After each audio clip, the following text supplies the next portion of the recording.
Well, hello, ladies and gentlemen. I am here in my kitchen, and the chair just broke. Oh man, I'll just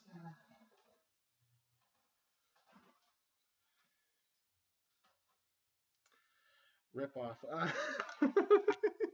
How does that happen in the middle of a video? But anyway, I am so excited right now. Hopefully, this one doesn't do the same thing. So excited right now because check this out. Check this out, Mem Sahib.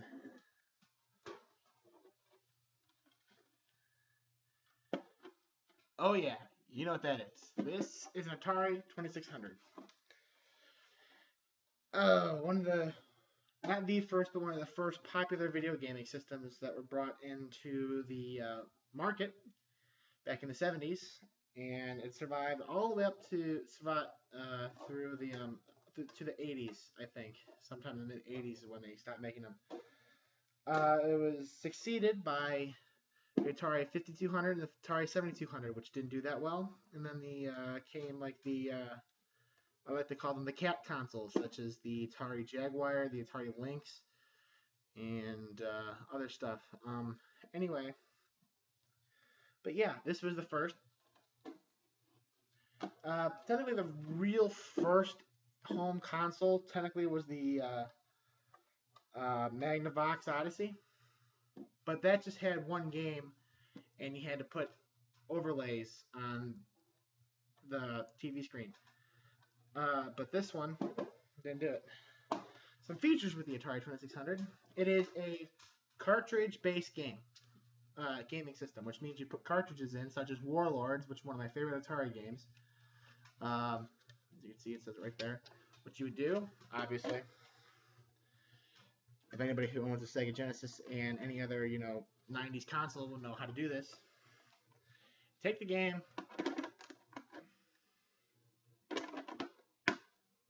pop it in the slot, and then hit the on switch. However, I got this for 30 bucks. Unfortunately, it did not come with an AC adapter, but I bought one on eBay for about 9 bucks, and it should be here in a couple of days. Later, I'll actually post some gameplay footage of Warlords. Oh, and here's another thing, little pop quiz. Do you notice this controller port right here? See that? A Sega Genesis controller will work for one of these. I don't know which button. I haven't tried it yet. Although I do happen to own an Atari Throwback, which is much smaller than this. As a matter of fact, I think I'll actually show you the comparison later. It came with 2 controllers, but they don't plug into this. They're only for the Throwback. So unfortunately, I might have to buy another controller for this if I want to play with multiple people. This was the controller that came with it. It is a Point Master. As you can see, the button is not actually on the controller, it's on top of the joystick. So you actually have to hold it like this instead of me, who I actually used to. So I can't play it like this, like how I usually play Atari, because I'll be pressing the button the whole time. So I actually have to play it like this, joystick. Anyway, another little feature with the Atari is that you can choose between color and black and white. It'll broadcast on both tones. Game select switch helps you select whether or not, for instance, combat right here. On it, there are multiple games. So you put it in, turn it on, and let's say you don't want to play with the tanks. Let's say you want to play with the invisible tanks. You'd hit the game select switch. It would switch on the screen, and it would show you what game you're playing. It would change the layout. And let's see, if you hit this one, it tells you, it changes the number. There are multiple numbers. There's this game goes from 1 to 27 game modes. 1 to 5 is tanks. 1 to 9 is tank ping pong. 6 to 9 is tank ping pong. 10 to 14 is invisible tanks. 15 to 20 is the biplane assault, and the 21 to 27 is the jet fighters. A little interesting to know. I currently own 7 games for it. Went out to the exchange and bought some.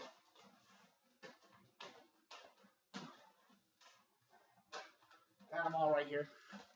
Fortunately, no games came with the console. I should have bought them all. It was only around $9, not that bad. Anyway, combat. Okay, back in the day, this would come with every single Atari system, kind of like how I don't know say the NES came with Mario Brothers. I think it came with Mario. Either it came with Mario Brothers or no, it didn't come with Zelda. I think it was a split. No. Doesn't matter. It came with Mario Brothers, possibly. Or Super Mario. I'm sorry, Super Mario. There's actually a Mario Brothers for the Atari 2600. If I find it, I will play it. Be like, have you played Atari today? Have you played Nintendo on Atari today? Folks out there appreciating an AVGN reference there, hopefully. No, but this system looks nice. I'm surprised how nice it looks for how old it is, and the fact that I found it in a flea market. Yeah, it was being sold by one of my friends. I saw it and I said, "Dude, you're selling an Atari 2600." He's all like, "Yeah." I said, "How much?" He's like, $30. I'm like, "How much?" He's like, $30. I'm like, sold. And then I'm so excited. I'm not paying attention. It doesn't come with an AC adapter, but I bought one on eBay, like I said before, I think, and it should be here in a couple days.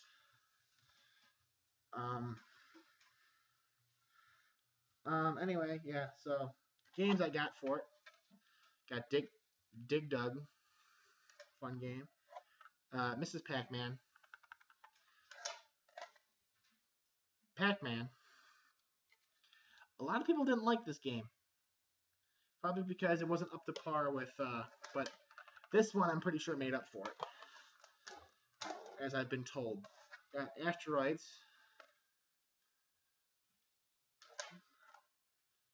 Combat, we all know. Space Invaders, which actually has multiple difficulty settings for 1 and 2 players. And Warlords, which can go up to 4 players, I think. I don't know how you would do that, though.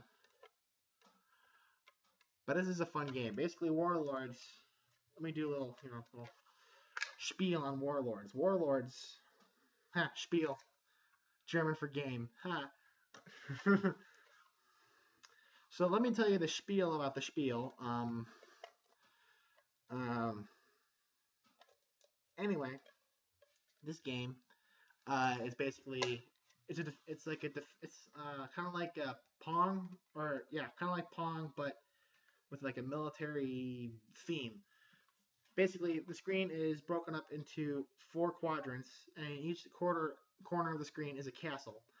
And each castle is surrounded by a wall and a bumper. You control a bumper, and there's a dragon in the center that shoots a fireball. Now, in the fireball, if you hit it, it'll go towards another castle. The whole idea is to protect your castle and destroy everyone else's. For instance, let's say the ball's coming at your bumper, and you catch the ball by pressing the button. The button. Not the A button, not B button, not the start button, but the button. Because there's only one. And you can basically control it by which direction you want it to make it go. And once you let go, the ball will shoot out and possibly hit the other castle. But be careful, because if the other player or the computer sees that you're throwing it at him, he might bump it back and right at your castle. And if you don't have a castle wall at that point, it's kind of a dangerous move. Unless, of course, you're aiming for the opposite corner of you that is diagonal from you. But if I start playing that, I will tell you more about it. So this is me for now. I'm going to end holding the console because it is just so... It looks so 1970s with the wood. I'm surprised this is actually still on here. But no, this is a nice console. I think this is a later version, because I think older versions had 9 switches, but this one has 4. I may be wrong about that, but actually no, I think it is a newer because There's switches on the back that are difficulty switches. I think on earlier models, the difficulty switches would be right here. So this must be like a late 70s, early 80s model. So, and it doesn't say, like, it would say Atari 2600 right here. It just says Atari, or it would say it like somewhere like right here or here somewhere. It would say it somewhere on here, but manufactured for Atari Incorporated by TRW Electronics, made in Taiwan. Serial number. It's a nice game. Next time.